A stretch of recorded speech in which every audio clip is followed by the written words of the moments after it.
Hello, everybody. Scott Golden with the Pro Wrestling Logic YouTube channel and the WCW Saturday Night Review series for the 30th of March, 1991. We continue our foray into WCW 1991. Keep in mind that the promotion only been around about, 2.5 years at this point? March 30th, 1991. This is the end of the Flair era as he leaves in July, so last few months, of course, April and May, and April, May, and June are missing from what I have available to watch. So that 3 month period kind of lost on us, at least for now. Although we kind of work forward there. There is a teaser for an interview between Barry Windham and Dusty Rhodes at the time. Windham and Rhodes, of course, having a long-term relationship there, both on screen and off screen. Larry Zbyszko turns Taylor, defeating Scott Sandlin and Chuck Coates in a couple of minutes here.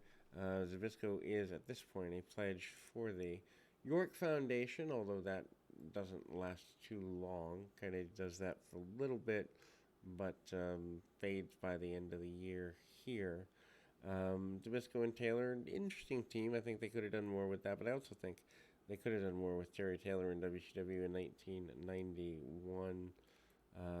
Post the Red Rooster gimmick, I don't know that his career ever recovered, but still, certainly a good deal there.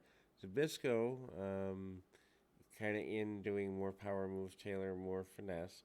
Zbyszko hits a arm wringer and a couple of decent maneuvers, arm drag, and then eventually a pile driver. Of course, they are both members of the York Foundation.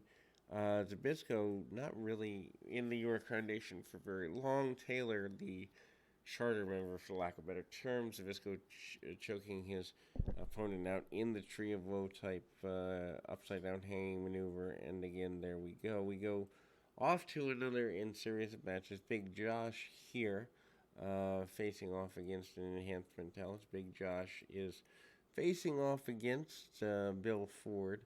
Pretty basic deal there.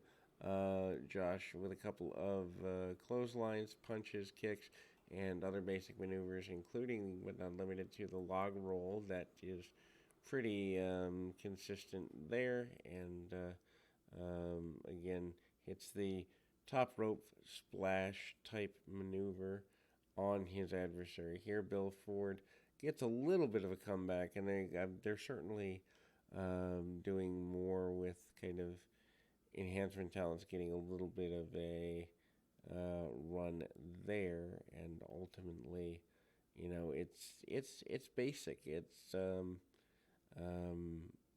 interesting deal. Big Josh, I don't know that gimmick ever gets him too far.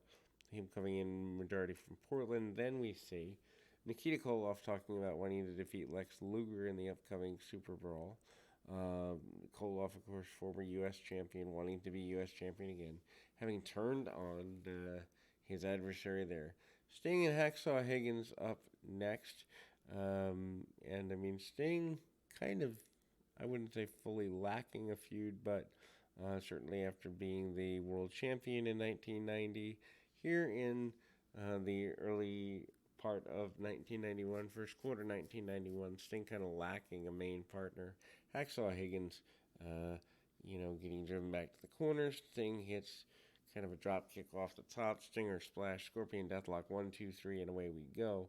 Sting in control. Sting talking about wanting to be in his best situation. Diamond Dallas Page bringing out the Freebirds at the time. Freebirds, Jimmy Garvin and Michael P.S. Hayes. Freebirds kind of coming back to the organization at the time. Hayes obviously having his biggest run ever in world class. Michael Hayes at the time kind of in his winding down of his career. It's still 91, 92.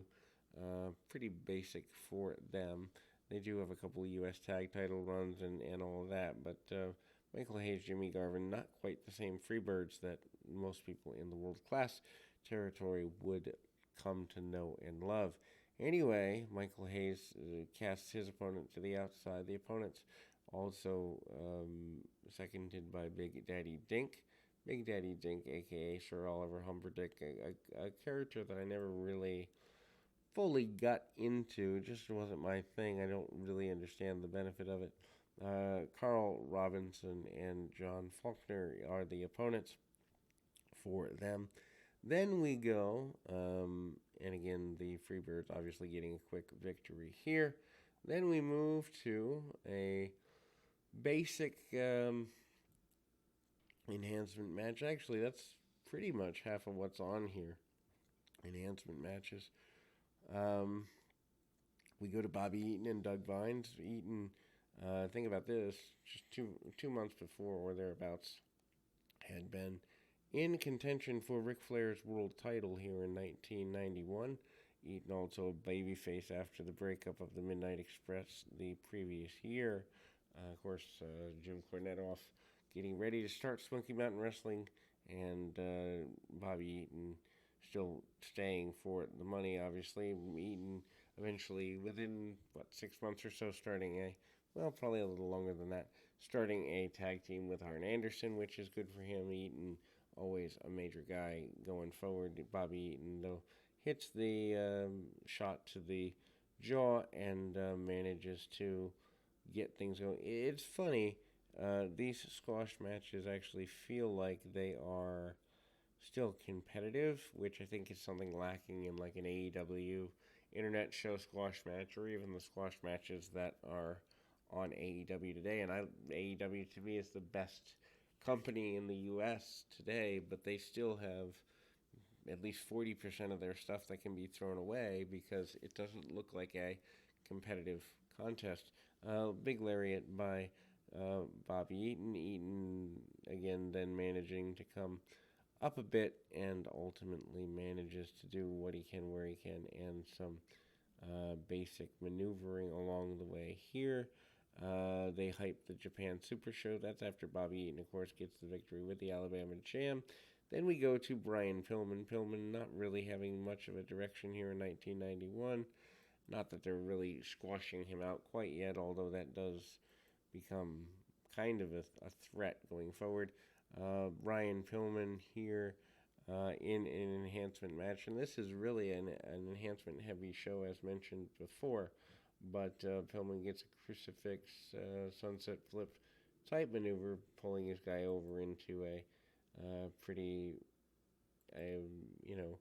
directed manner. And then we see, though, Pillman against Joe Cruz, obviously flying Brian Pillman with the slingshot, and Rick and Scott Steiner against Jeff Stone and Brian Clark, which I don't think is the original Brian Clark is in Wrath.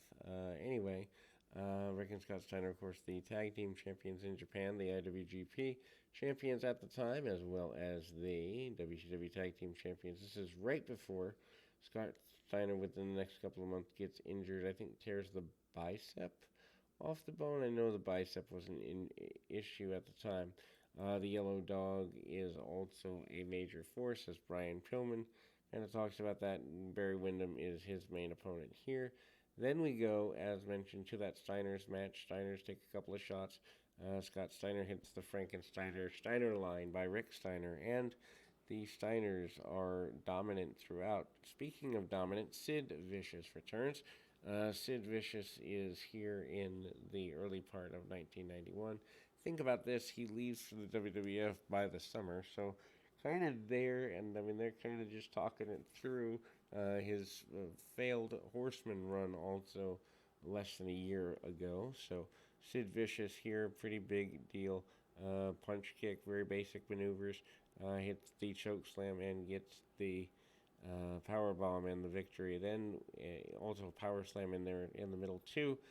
Dusty Rhodes and Barry Windham have a sit-down conversation. Barry Windham says it's been 4 years since he's had the opportunity to be the world champion, and he wants to make that happen. Going to make that happen at the Great American Bash eventually, or at least that's what he believes. Arn Anderson, your television champion, probably the best world television champion of all at the time, and obviously Arn Anderson a member of the Horsemen, still a major force. Anderson, of course, a guy that you can easily wander around, get pretty assertive with, and ultimately hits a couple of basic maneuvers there, and ultimately managing to get into a rough situation, um, and um, you know, kind of there. Again, Tommy Rich is his opponent for the day. Kind of they go back and forth a little bit, and a decent match. Of course, Tommy Rich by 1991, so different from Tommy Rich of 1981. Obviously, Rich has lost a good bit of things, including his, I guess, momentum, long-term value, whatever you want to call it.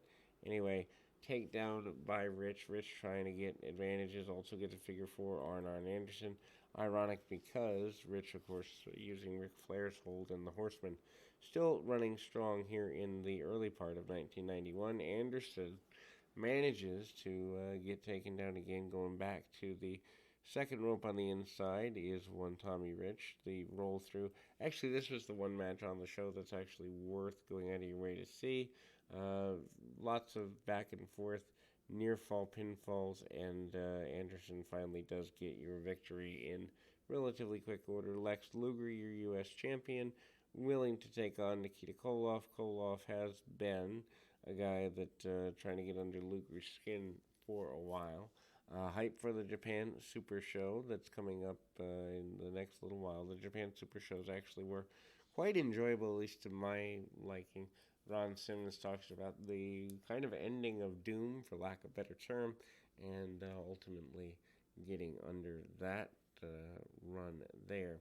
Then, of course, we see a benefit, as it were, and then we see, we kind of do see the one-man gang is here. Gang is going after an enhancement talent. One-man gang coming off the WWF run, I think that ended in the summer of 1990. Not sure where he is from late 90 into 91. But, I mean, he's kind of there. Hits the 747 splash. Interesting that they put the Rip Rogers in with El Gigante to close the program, since Gigante and One Man Gang end up doing a feud that lasts quite a while. Rip Rogers tries to go behind. Obviously, that's not going to work on a guy the size of the Giant Gonzalez, a.k.a. El Gigante. But hip toss out and a claw, and obviously the Giant gets the victory. He basically wants the World Championship. He wants to be at his best, and there we go. We will close on that note. We'll be back with more right after this.